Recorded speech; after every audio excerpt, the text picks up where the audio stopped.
A paz do Senhor, querido professor, querido aluno, e você também que nos assiste, né, mas que ainda não frequenta a EBD. Estamos em mais um episódio do EBD em Síntese Podcast, este trabalho que é uma iniciativa do DENEC, o Departamento de Ensino e Educação Cristã da IADER, na Igreja Assembleia de Deus no estado do Rio Grande do Norte, e este departamento é dirigido pelo pastor Reinaldo Odilo. Hoje quem está aqui comigo é o diácono Matheus Lins. A paz do Senhor, meu amigo. A paz do Senhor, irmão Cleanto, para mim, novamente, né, gravando esse podcast, é motivo de muita alegria, né? Gostaria de registrar aqui que é uma lição, claro, como todas as outras, uma lição muito importante e uma lição peculiar, né? A lição que vai falar aí sobre o nosso querido amigo e pastor Timóteo, né? E sua relação com Paulo, e também os ensinamentos que Paulo deu a esse jovem chamado Timóteo, né? Jovem no ministério, mas muito experiente espiritualmente. Então, acredito que teremos algumas considerações a tecer aqui sobre a lição. Por mais que a lição seja introdutória, há ainda, assim, muitos conteúdos importantes e nós veremos logo mais. Amém, é verdade, professor. Estamos, então, iniciando mais um trimestre, né? O terceiro trimestre do ano. Segundo trimestre, no primeiro trimestre, na verdade, a gente falou sobre santificação, um tema bastante importante e edificante. No segundo trimestre, agora que terminou recentemente, falamos sobre o livro de Salmos, né? O Saltério, um livro tão importante que fala sobre adoração e que revela, muitas vezes, o sentimento do salmista a respeito de determinados assuntos que são muito importantes para que possamos meditar neles e sermos edificados, né? Então, agora a gente chega no terceiro trimestre, né? Como o professor Lin já adiantou, é um trimestre que vai falar sobre as cartas de Paulo a Timóteo e a Tito, né? Então, veremos aí histórias muito interessantes, vivenciadas por esses jovens pastores que estavam ali sendo orientados por Paulo, né? Levando a mensagem do Evangelho àquelas igrejas. Então, o autor da revista, ele intitula esse conjunto de lições desse trimestre com o título Sejam firmes, ensino sadio e caráter santo nas cartas pastorais. E a lição de número 1, a lição que trataremos neste episódio, ela tem como título Introdução à primeira carta a Timóteo. Então vamos começar. É preciso falar, querido professor, que essa lição ela é uma lição bastante histórica, né? Ela vai tratar ali sobre todo o contexto da primeira carta de Timóteo, o momento em que Timóteo se encontra com Paulo, algumas orientações que Paulo dá para Timóteo. A gente vai ver também a questão da humildade de Timóteo em entender a necessidade de ser pastoreado. Mas, eu já estou dando spoiler aqui, mas vamos para a aula. Então, o autor da carta, né? Dispensa apresentações. Eu acho que Lins concorda comigo que Paulo dispensa apresentações, né? Ele que, de perseguidor cruel dos cristãos, torna-se um dos maiores missionários da igreja, né? Então, ele escreve a Timóteo ali, um líder jovem, né, da igreja primitiva.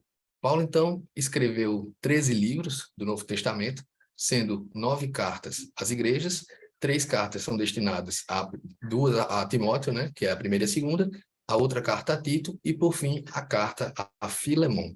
As cartas de Timóteo e Tito são consideradas cartas pastorais, porque elas tinham esse objetivo de orientações que eram dadas a estes pastores, jovens pastores, né, jovens líderes, para que eles soubessem lidar com as situações comumente que aconteciam ali nas igrejas, nas quais eles eram pastores. Por que elas são classificadas assim, como cartas pastorais, né? O que acontece? Se a gente fizer uma análise do aspecto doutrinário dessas cartas e comparar com as outras cartas que Paulo escreveu, nós vamos ver algumas diferenças. Por exemplo, se compararmos com a carta de Romanos, ela tinha um cunho mais teológico. Já a carta de 1 Coríntios, ela tinha uma ideia mais de correção, né? Porque a igreja de Corinto era uma igreja que tinha muitas práticas que não agradavam a Deus. E também, 1ª e 2ª Tessalonicenses, ela tinha um caráter mais exortativo, mas 1ª Timóteo era uma carta pastoral. E aí talvez você pergunte, mas qual a importância dessas orientações pastorais? Basta olharmos para a nossa realidade atual. Nós vivemos em uma época de falsos mestres, né? Eles estão espalhados por todos os lados. Muitas igrejas aí contaminadas pelo liberalismo teológico, colocando a razão humana, né, acima da palavra de Deus. Basta você abrir a rede social e você vai ver o tanto de pregações egocêntricas, antropocêntricas, que colocam o homem no centro do evangelho e não Cristo, né? Então, é necessário que haja, sim, orientações pastorais para que norteiem os princípios que nós devemos seguir. Outras igrejas já se rendem ao sincretismo religioso, caindo ali no misticismo, né? Então, essas orientações de Paulo a Timóteo formam um manual divino, né, de prática pastoral diante de todas essas questões. E aí talvez alguém possa dizer, mas isso aí era na época de Paulo, isso aí faz muito tempo, os tempos são outros, estamos numa era da informação, tudo mudou, não é bem assim. Mas, apesar de ter sido escrita há tanto tempo, as orientações de Paulo a Timóteo são atemporais. Sabe por quê? Porque ela se fundamenta na palavra de Deus. E a palavra, apesar das culturas mudarem, apesar das traduções mudarem, ela permanece eterna, inerrante e imutável. Então, a partir do momento que Paulo fundamenta suas orientações na palavra, essas orientações elas vão permanecer até a volta de Cristo. Então, tolo é aquele que acha que essas orientações ficaram para o passado. Pelo contrário, elas estão mais presentes do que nunca. Inclusive, eu trouxe aqui uma frase de William Barclay, que ele vai dizer que as cartas pastorais elas nos dão uma imagem tão vívida da igreja como nenhuma outra carta do Novo Testamento. E é interessante também, já estou terminando aqui a minha contribuição nesse primeiro momento, que os problemas do passado, que são abordados nessas cartas, são praticamente os mesmos de agora. Porque o tempo ele muda, mas o coração do homem ele permanece o mesmo. Então, Paulo escreve essas duas cartas, a Timóteo e a carta a Tito, com esse propósito principal, de orientar esses dois ministros a lidarem da forma correta com as diferentes demandas, né, da vida eclesiástica, da vida pastoral. É isso mesmo, irmão Cleanto. E se eu fosse puxar um comentário aqui sobre o que você já falou, né, acerca da atualidade das cartas de Paulo a Timóteo, a gente lembra daqueles versículos, né, de 2 Timóteo, capítulo 3, versículo 16 e 17, que diz que toda escritura divinamente inspirada é proveitosa para ensinar, para redarguir, para corrigir, para instruir em justiça, para que o homem de Deus seja perfeito e perfeitamente instruído para toda boa obra. Então, esse é exatamente o objetivo de Paulo ao escrever as cartas a Timóteo, instruí-lo sobre os problemas que eventualmente ele viria enfrentar, né, naquela congregação ali chamada Éfeso. E Paulo, ele muito se preocupa com esses problemas, e alguns dos problemas, você já disse, acompanharam não só a pregressa igreja primitiva, mas também os tempos odiernos, né, na atualidade, em que nós podemos falar, e você mesmo já mencionou, liberalismo, relativismo, ceticismo, que o grande problema é estar entrando dentro das igrejas, né? E a gente precisa ter cuidado com isso, essa era a grande preocupação de Paulo, né? E Paulo, se nós pudéssemos, antes de chegar a Timóteo, a gente poderia trazer um pouco do contexto histórico de Paulo. Eu acho importante que você, professor, traga esse contexto histórico. Você poderia começar não muito longe, você poderia começar lá por Estevão, naquele martírio de Estevão, né? Estevão que foi esse primeiro mártir da igreja cristã. A verdade é que lá em Atos 6 está descrita a morte de Estevão e logo posteriormente a conversão de Saulo. Como é que acontece a conversão de Saulo? Antes de converter-se, Saulo ele pede autorização para perseguir os cristãos. E no caminho a Cesareia, ele realmente tem aquela visão de Cristo e acaba se convertendo, né? A história é um pouco comprida, nós não vamos usar a história propriamente de Paulo. Mas a verdade é que, por conta da morte de Estevão e dessa perseguição que era tão forte naqueles dias, os cristãos passaram a se espalhar. E caminhando, eles foram para Frígia, foram para Antioquia e toda aquela região ali, né, da Palestina e também da Ásia Menor, e os cristãos assim foram se espalhando. E a verdade é que lá em Antioquia, nós podemos dizer que foi a primeira igreja gentia, e aí começa também o ministério de Paulo, né? Paulo ele é enviado com Barnabé até a igreja gentia, e lá ele começa a exercer esse ministério, né? E lá em Antioquia, Paulo e Barnabé, eles têm um ministério muito bem sucedido. E aí que surge o primeiro contexto da primeira viagem missionária de Paulo, em que ele é enviado junto com Barnabé, né, e também Marcos, né? E lá, quando ele faz toda aquela pregação, provavelmente foi onde também o nosso amigo Timóteo acabou se convertendo, né? O nosso irmão Cleanto, mais avante, vai nos comentar um pouco sobre isso. Mas lá, quando Paulo volta a Antioquia, ele tem que enfrentar já alguns problemas que eram muito fortes, como a presença dos dos judaizantes, né? Aqueles que diziam, por exemplo, que por mais que você fosse gentil, você deveria cumprir a lei de Moisés e deveria se circuncidar. Isso gerou já um grande problema, ao ponto deles fazerem um primeiro concílio, né? E Paulo ter que ir a Jerusalém, se consultar lá com os outros discípulos, com o concílio, para saber se era aquela realmente a orientação, se um gentil haveria ou não de se circuncidar. E a resposta foi que não precisaria se circuncidar e que, normalmente, os gentios eles deveriam apenas prestar atenção na questão das comidas, né, judaicas e as leis matrimoniais. Mas esse é um contexto geral, né, que antecede a primeira viagem missionária de Paulo e que também é o contexto em que Timóteo ele acaba se convertendo, quando de Antioquia, Paulo ele faz essa primeira viagem em direção à Ásia Menor. Amém, é verdade, professor. E agora que você trouxe aí essa revisão, né, do ministério de Paulo, eu vou trazer agora um contexto a respeito de Timóteo, né, mas propriamente dito. E aí foi muito bom você trazer esse contexto porque o caminho realmente é esse, né? A gente vem de Paulo e aí surge Timóteo na história. E Paulo, quando ele escreve essas duas cartas, Timóteo era ali pastor da igreja de Éfeso, né? Veja que eu estou começando do fim e agora a gente vai para o começo. E a Éfeso era a capital da Ásia Menor, né? Uma metrópole ali, rota das principais viagens, né? Do Ocidente e o Oriente ali. E era uma cidade muito idólatra. Para vocês terem uma ideia, professor, e talvez seja interessante você levar isso para os seus alunos, na cidade tinha um templo que cultuava a deusa Diana. E era um templo tão grande, tão colossal, que os visitantes, né? Os estrangeiros que visitavam a cidade, eles compravam ali miniaturas do templo para levar como lembrança, né? Então, de fato, era uma cidade muito idólatra. Mas agora, e quem foi Timóteo, né? Quem era este homem que foi escolhido para pastorear essa cidade tão complicada, né? Com tantas práticas heréticas? Bom, Timóteo, ele era natural ali de Listra, na região montanhosa da Licaônia, que fica ali na região da Ásia Menor, e ele é filho de um casamento misto, né? Um casamento entre um grego e uma judia. Inclusive, por causa disso, quem ensina as Sagradas Escrituras a Timóteo é a sua mãe. A sua mãe é auxiliar da sua avó, né? Elas que foram responsáveis por essa liderança de formação espiritual na vida de Timóteo. E aí acredita-se também que Timóteo não frequentava a sinagoga, porque ele não era circuncidado. E era comum aqueles que frequentavam a sinagoga desde cedo serem circuncidados, mas por seu pai ser grego, talvez ele disse, não precisa de circuncisão.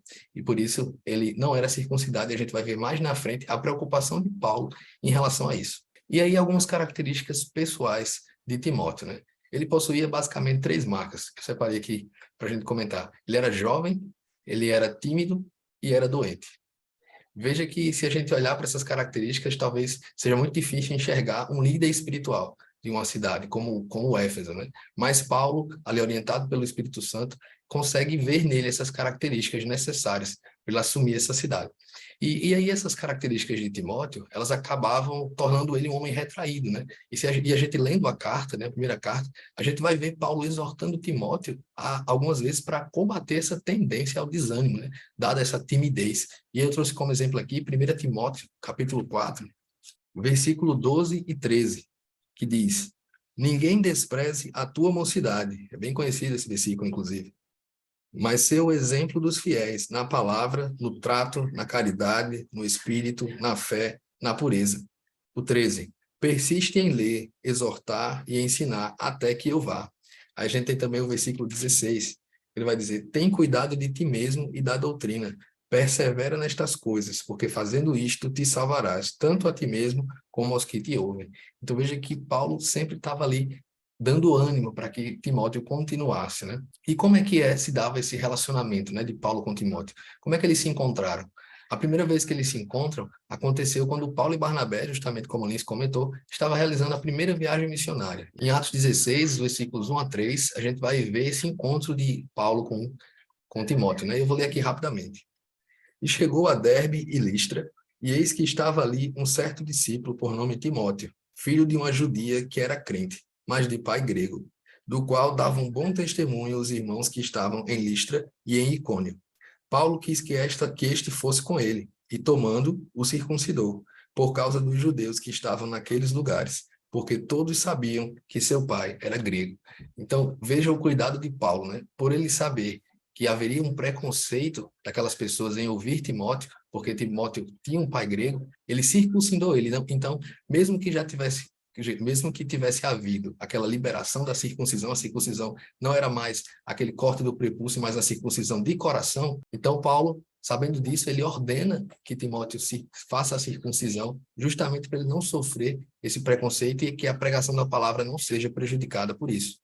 Alguns estudiosos acreditam ainda, com base nos versículos que iremos ler aqui, que Timóteo ele foi testemunha do apedrejamento de Paulo em Listra, né? E aí a gente pode tirar essa conclusão a partir do capítulo 2 da segunda carta, a partir do capítulo 3, perdão, versículos 10 e 11, que vai dizer o seguinte: Tu, porém, tens seguido a minha doutrina, modo de viver, intenção, fé, longanimidade, caridade, paciência, perseguições e aflições, tais quais me aconteceram em Antioquia, em Icônio e em Listra. Quantas perseguições sofri, e o Senhor de todas me livrou. Então, professor, é interessante você comentar que, apesar de ter aprendido as Sagradas Escrituras desde pequeno, acredita-se que a experiência de conversão ela aconteceu por meio do ministério de Paulo, porque em vários trechos das cartas é possível a gente ver Paulo chamando Timóteo de meu filho no Senhor, meu filho na fé. E como exemplo, a gente pode pegar 1 Timóteo, até o texto que está separado na lição, 1 Timóteo, capítulo 1, versículo 2, vai dizer: A Timóteo, meu verdadeiro filho na fé, graça, misericórdia e paz. Outro exemplo, versículo 18 do mesmo capítulo, que vai dizer: Este mandamento te dou, meu filho Timóteo, que segundo as profecias que houve acerca de ti, milites por elas boas milícias. E aí tem também 2 Timóteo, capítulo 1, versículo 2, que diz: A Timóteo, meu amado filho, graça, misericórdia e paz. Então, de fato, essa experiência de conversão fica muito visível, que Paulo fez parte disso, fez parte dessa tão importante transformação, se podemos dizer assim, na vida de Timóteo, né? E o cuidado que Paulo tinha com ele nos mostra o amor do pastor pela ovelha. Assim que Paulo encontra com Timóteo, né, nós vemos que ele manda que ele seja circuncidado. Em outro momento, a gente vai ver Paulo recomendando que ele tome remédio, porque ele tem ali um problema de estômago, né? Então, o pastor, de fato, ele ama a sua ovelha e ele se preocupa com a ovelha. Eu já vi, falando sobre liderança, eu já vi uma vez um professor bem conhecido, Mário Sérgio Cortella, que ele disse que a melhor liderança, a melhor forma de você passar, de influenciar pessoas, é com o exemplo. E talvez Paulo, quando ele toma essas atitudes com Timóteo, esse cuidado, esse amor, ele já estava passando para Timóteo ali o amor que ele tinha que ter para com as ovelhas dele, as ovelhas de Éfeso, né? Então, de filho na fé, Timóteo torna-se companheiro de viagem, amigo, cooperador e confidente de Paulo, né? De acordo com o pastor e professor Charles Erdmann, ele vai dizer que desde o começo da segunda viagem, por volta de 50 depois de Cristo, até a morte de Paulo, em 67 depois de Cristo, veja aí, 17 anos trabalhando juntos, Timóteo foi seu auxiliar, seu colaborador, seu amigo fiel e seu verdadeiro filho espiritual. Exatamente, irmão Cleanto. E nesse contexto, nós podemos perceber que Paulo ele está extremamente preocupado entre aliar a doutrina e a prática. O que vemos hoje em dia, infelizmente, é que as igrejas modernas elas tendem a se separar da sã doutrina, né? Elas focando no relacionamento, no politicamente correto, deixam de ensinar a boa e verdadeira teologia, né? E acabam dizendo, não, para não enfrentar o meu irmão, para não haver divisão, para não contender com meu irmão, eu ignoro a doutrina. Quando, na verdade, Paulo dizia que a doutrina e a prática, elas andavam de mãos juntas. Então, relacionar-se era importante, mas também falar sobre a sã doutrina era importante. E isso foi o que ele tentou passar para Timóteo. Então, Paulo, ele age como um pastor, como um líder, mas como um verdadeiro apologeta. Se você vê aqui na primeira epístola do apóstolo Paulo a Timóteo, no capítulo 2, nós vamos ver um versículo interessante que dá conta realmente dessa apologia que Paulo faz da fé. Versículo 5 do capítulo 2 diz o seguinte: porque há um só Deus e um só mediador entre Deus e os homens, Jesus Cristo, o homem, o qual se deu a si mesmo em preço de redenção por todos, para servir de testemunho a seu tempo. Para o que? Digo a verdade em Cristo, não minto. Fui constituído pregador e apóstolo e doutor dos gentios na fé e na verdade. Você vê que Paulo, ele se preocupa com a apologética. Ele se preocupa em defender a fé. E o que era a fé a ser propagada? Qual era o evangelho a ser propagado? Era o evangelho de que há um só Deus e um só mediador entre Deus e os homens, Jesus Cristo. Esse era o evangelho que Timóteo deveria cuidar de pregar, de admoestar, de apacentar as ovelhas. E ter preocupação principalmente com aquelas doutrinas. É interessante que a igreja de Éfeso era, nesse momento, muito nova, muito recente. E todo ministério, ou todo projeto novo que a gente se propõe a iniciar, sempre aparece uma ou outra pessoa querendo impor sua própria sensibilidade, sua própria impressão, sua própria opinião, para que as coisas se desenvolvam da forma com que aquela pessoa pensa. E Paulo estava preocupado com isso, porque, por ser uma igreja nova, haviam muitos judaizantes, pessoas que estavam entrando ali e se dizendo donas da verdade, quando, na verdade, a verdade era Cristo. E que toda aquela conversa de circuncisão de gentios, tudo aquilo ali, fazia coisa, era parte do passado, era da lei de Moisés, e que, na verdade, a preocupação de Timóteo deveria ser ganhar almas para Cristo. É interessante também, se nós formos olhar aí o capítulo 3 de 1 Timóteo, dentro dessas várias qualificações que que Paulo tenta passar a Timóteo, ele fala aqui no capítulo 3 de 1 Timóteo, ele fala sobre as qualificações do ministério. Quer dizer, aquelas pessoas que deveriam, né, ser escolhidas, quais as qualificações que elas precisariam ter. E entre elas, diáconos, presbíteros, fala também dos anciãos, né, como deveriam se portar as viúvas, como deveriam se portar os jovens, os senhores, os anciãos. E olha só o que Paulo escreve. Esta é uma palavra fiel, a partir do versículo 1. Se alguém deseja o episcopado, excelente obra deseja.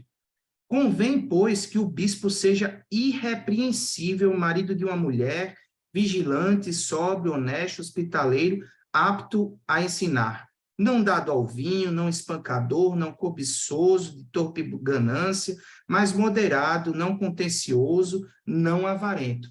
E você vai ler em todo o capítulo 3, e também se repete em outros capítulos, diversas qualificações que um verdadeiro obreiro deveria ter. E aí você começa a pensar em palavras como irrepreensível, que um obreiro deveria ser irrepreensível. Mas, meus irmãos, o que se está aqui à vista não é que o obreiro jamais tenha pecado imaculado, ou é um ser imune ao pecado, aos desejos da carne, às tribulações, aos sofrimentos, mas é um ideal a ser perseguido. Então, todo e qualquer homem de Deus que tem o desejo de servir no ministério, ele precisaria realmente perseguir essas qualificações. Então, em alguma maneira, de alguma forma, em alguma medida, Timóteo deveria estar atento a essas qualidades nos obreiros. A verdade, então, é que Paulo ele se vê na obrigação de falar a Timóteo sobre a aparência de piedade que muitos tinham. E ele adverte, de um lado, ele adverte que os obreiros precisam ter certas qualificações, e de outro, ele adverte sobre as aparências de piedade. Se nós formos ler lá em 2 Timóteo, capítulo 3, ele vai falar sobre a extrema corrupção nos últimos tempos. Olha só o que Paulo escreve a Timóteo. Sabe, porém, isto, que nos últimos dias sobrevirão tempos trabalhosos, porque haverá homens amantes de si mesmos, avarentos, presunçosos, soberbos, blasfemos, desobedientes de pais e mães, ingratos, profanos, sem afeto natural, irreconciliáveis, caluniadores, incontinentes, cruéis, sem amor para com os bons. E ele continua essa lista. Traidores, obstinados, orgulhosos, mais amigos dos deleites do que amigos de Deus. E aí a advertência. Tendo aparência de piedade, mas negando a eficácia dela. Destes, afasta-te. Então, ele adverte a Timóteo que ele enfrentaria essas pessoas. E o pior de tudo é que ele enfrentaria dentro da própria igreja. Ele não estava falando de um tempo muito posterior, de repente nos nossos dias atuais. Ainda naquele tempo, Timóteo enfrentaria esses problemas. E a advertência de Paulo é que ele se afastasse dessas pessoas. O grande problema é que está entrando na nossa igreja essa famosa aparência de piedade. Sabe aquela famosa expressão, um pé na igreja e um pé no mundo? Pois é, você vestido de terninho, está dando glória a Deus, aleluia, num banco de igreja. Mas será que tudo isso não é uma aparência de piedade? Eu acho que todo cristão sincero, ele deve se perguntar se ele tem sido um cristão fiel a Deus. Porque a fidelidade de Deus não muda. Deus é fiel porque ele é perfeito, mas somos nós realmente fiéis? São esses questionamentos que você, professor, tem que levar para a sua aula. São esses questionamentos aqui, né, ajudados pelas advertências de Paulo, que você tem que levar para o seu aluno. Veja que essas pessoas que têm aparência de piedade, elas são amantes de si mesmas. Nós temos enfrentado diversos problemas hoje, diversas filosofias nós temos enfrentado aí, todas com aquele sufixo ismo, né? Hedonismo, humanismo, tudo isso levando ao secularismo, né? E essa palavra de secularismo vem de uma origem que justamente é aquela questão, uma parte de mundos, quer dizer, o mundo pelo mundo externo, e uma parte de século, do agora, do secular. É por isso que esse secularismo é tão combatido e deve ser combatido dentro da igreja, porque o que ele prega é que o agora é o que vale. Então, se tudo que vale é o agora, não há o antes, não há o depois, eu devo negar também a eternidade, é isso que eles falam. E aí, negando a eternidade, você nega a Deus. Então, são heresias que precisam ser combatidas dentro da igreja. O secularismo está presente em nosso meio e deve ser combatido.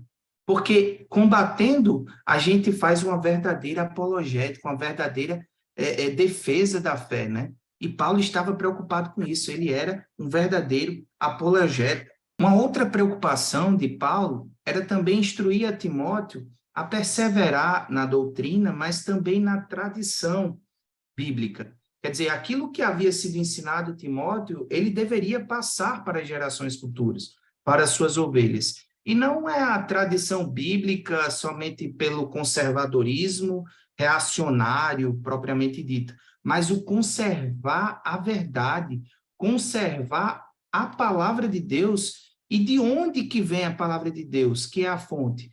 Conservar os ensinamentos de Cristo, conservar a verdade bíblica, conservar a sã doutrina, né? Cuja fonte é o próprio Deus. Amém, irmão Cleto? Amém, professor Lins. E agora a gente já caminha para o último tópico, né, que vai falar ali rapidamente sobre a trajetória do ministério de Timóteo, né? Como você já conseguiu perceber, querido professor, é uma lição muito rica, tem muita coisa para falar, talvez seja um desafio para você conseguir concatenar todos esses pontos e levar para a aula ali, para 50 minutos de aula, mas o Senhor é contigo e vai dar certo, em nome de Jesus. E aí eu queria trazer aqui uma característica interessante, que Timóteo, ele tinha a humildade de reconhecer que precisava ser pastoreado, né? E pensando nos dias de hoje, né? Quantos acham, né, que são autossuficientes, que não precisam de um pastor? Tem pessoas que querem ter cargos, tem pessoas que querem crescer na obra, mas não aceita quando o pastor repreende alguma ação ou quando o pastor manda que se faça algo. E o nosso pastor, ele sabe o que é melhor para nós, porque ele não é pastor porque ele quis. Deus o colocou naquele lugar. Inclusive, muitas pessoas que não conseguem alcançar esse cargo, né, hierarquicamente, até o cargo de pastor, acaba montando sua própria igreja ou até mesmo se autodenominando pastor. Isso é um perigo, porque ele pode conduzir as suas ovelhas ao inferno. Porque essas pessoas que tomam esse tipo de atitude, muitas vezes não estão baseadas na palavra, não ensinam as suas ovelhas baseadas na palavra, mas eles adaptam o texto bíblico para favorecer a eles e não seguir aquelas orientações que foram deixadas por Cristo. Então, Timóteo, ele tinha essa humildade de reconhecer isso, né? E aí, algo que talvez você possa dizer, mas o meu pastor, ele não é bom para mim. Meu pastor não tem condições de me dar orientações. Meu irmão, ele pode não ser o melhor pastor do mundo, mas ele foi o pastor que Deus colocou na sua vida. Então, tenha certeza que se foi Deus que colocou, é porque alguma coisa você vai aprender com ele. Você precisa ter essa convicção. O pastor é alguém instituído por Deus para zelar pela sua vida. E Timóteo, então, ele foi esse companheiro de Paulo, né, que cooperou em várias das cartas de Paulo. Podemos citar aqui 1ª e 2ª Tessalonicenses, 2ª Coríntios, Filipenses, Colossenses, Filemão. Ele realmente estava ali, porque nesses 17 anos que ele passou com Paulo, ele o ajudou e muito. Né? Juntos eles viajaram para a Ásia, para a Europa, visitaram a cidade de Filipos, Tessalônica, Bereia, entre outros destinos. Então, para resumir um pouco essa história, né, uma história um tanto quanto longa, e aí, professor, você pode abordar mais detalhes na aula, mas na terceira viagem missionária de Paulo, entre os anos ali 54 e 57, depois de Cristo, né, Timóteo ele acompanha Paulo e junto eles passam 3 anos em Éfeso, né, que era a cidade que logo mais Timóteo iria assumir como líder espiritual daquela cidade.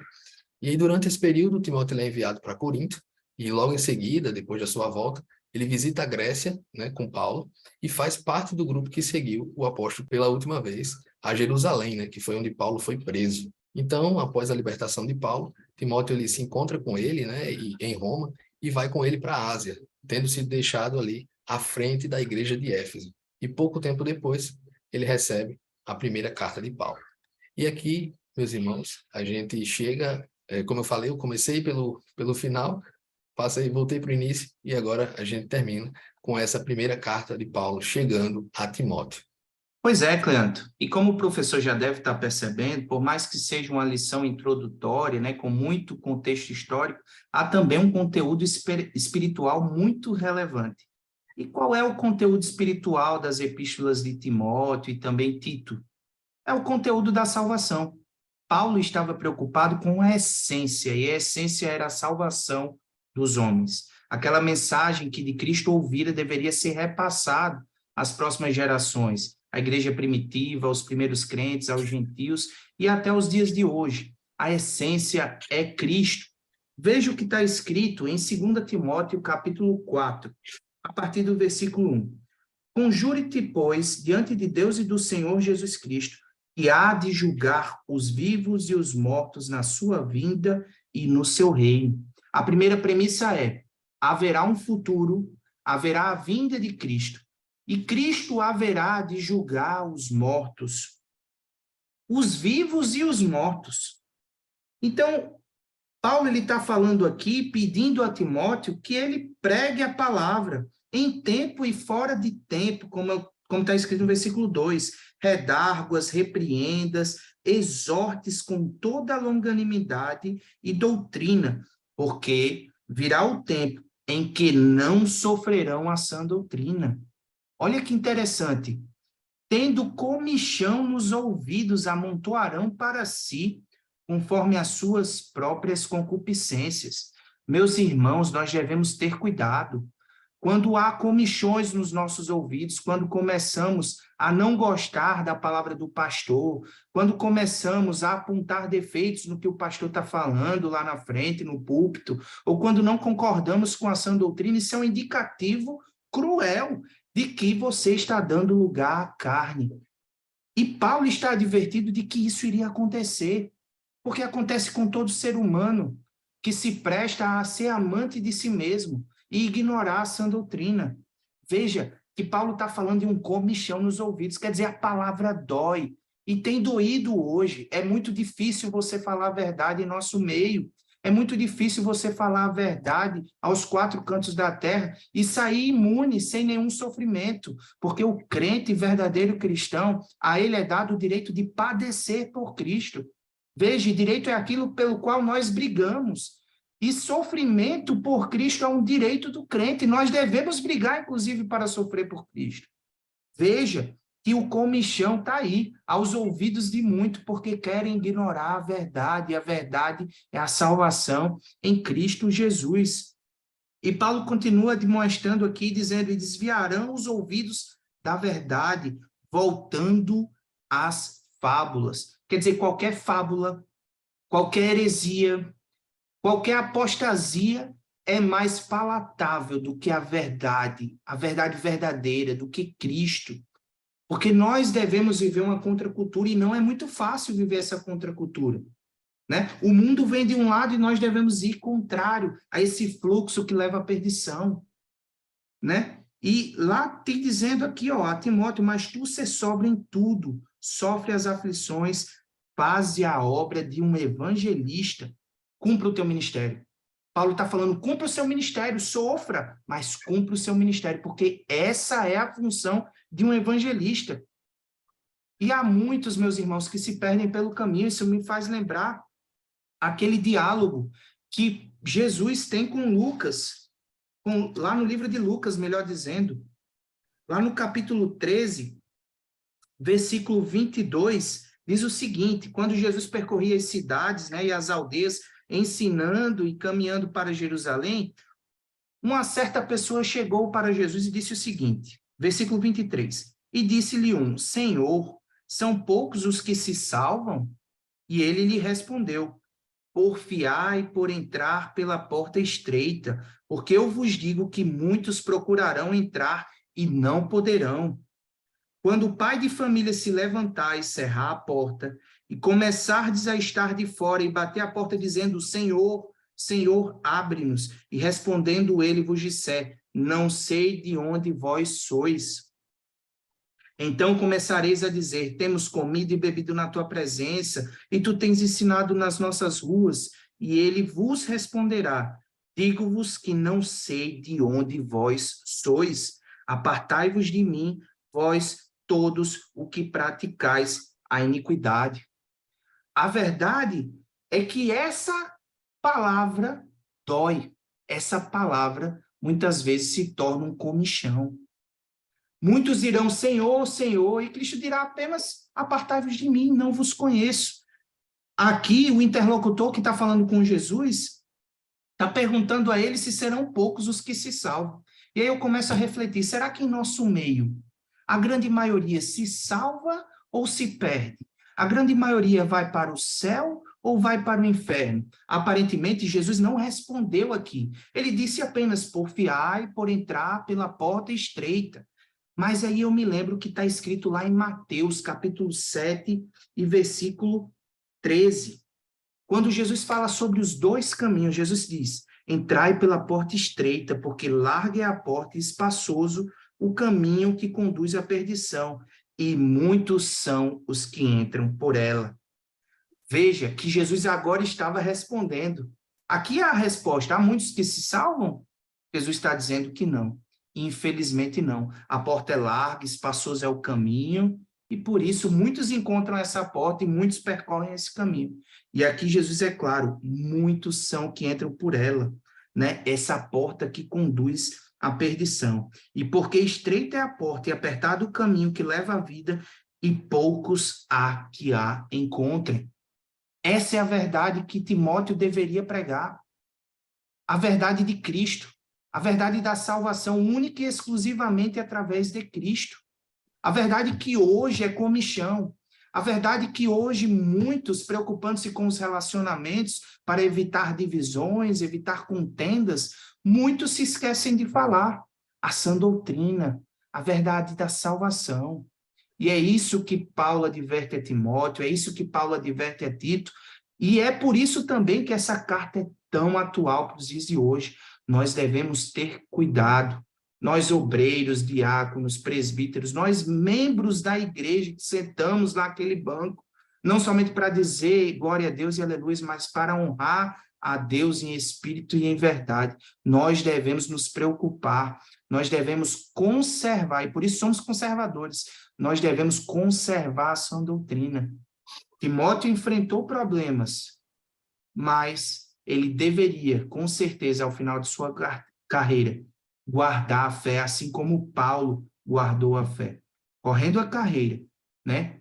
Batalhando, sofrendo, sendo preso, sofrendo perseguição, sofrendo martírio pelo evangelho, mas guardando a fé. Nós devemos nos preocupar com isso. E essas são as duas abordagens que você, professor, vai poder levar para a sua sala de aula, levando o contexto histórico, mas não se descuidando da parte espiritual, trazendo realmente, por mais que seja uma lição introdutória, o contexto espiritual das cartas de Paulo, das cartas pastorais a Timóteo e a Tito, que é o recorte da nossa lição. E é isso, aqui já deixo as minhas considerações finais e digo a você, professor, que permaneça na fé. Continue se instruindo, continue lendo a Bíblia, continue orando, para que esses ensinamentos sejam realmente chegados ao coração do seu aluno, que eles desçam ao coração, que eles não sejam meramente ouvintes. Isso tudo passa pela sua consagração, pela sua devoção a Deus, pela sua oração. E é isso, meus irmãos. Tenham um bom final de semana e uma boa aula, em nome de Jesus Cristo. Amém, professor Lins. De fato, o professor ele tem um desafio neste domingo, né? É uma aula bastante histórica, mas também que precisa ser aliada a este lado espiritual, né? E por isso, a dificuldade em juntar esses dois lados. Mas eu tenho certeza que a sua aula será uma bênção, que neste domingo você tanto irá aprender como ensinar, né? Se eu pudesse deixar aqui uma dica pedagógica como consideração final, eu falaria sobre o Kahoot. O Kahoot, basicamente, é um site que permite que você crie alguns quiz, né? E aí talvez você, por ser uma aula introdutória, você queira trazer isso no início da aula, né? E como você vai falar bastante sobre aspectos históricos, você pode trazer o Kahoot para animar, porque esse Kahoot, com as perguntas, à medida que você acerta, os alunos cria-se um ranking, né? E os alunos começam a ficar ali em níveis mais altos ou mais baixos, e isso acaba gerando uma empolgação da turma. E aí você já acordou eles ali naquele primeiro momento, já deu aquele gás, e agora você pode chegar com essa informação mais pesada, né? Realmente tem uma parte histórica muito forte nessa aula. Então é isso, professor. Eu desejo mais uma vez que sua aula seja uma bênção. A paz do Senhor, professor. A paz do Senhor, meu amigo Matheus. Um grande abraço e até o próximo episódio. Paz do Senhor, Cleanto.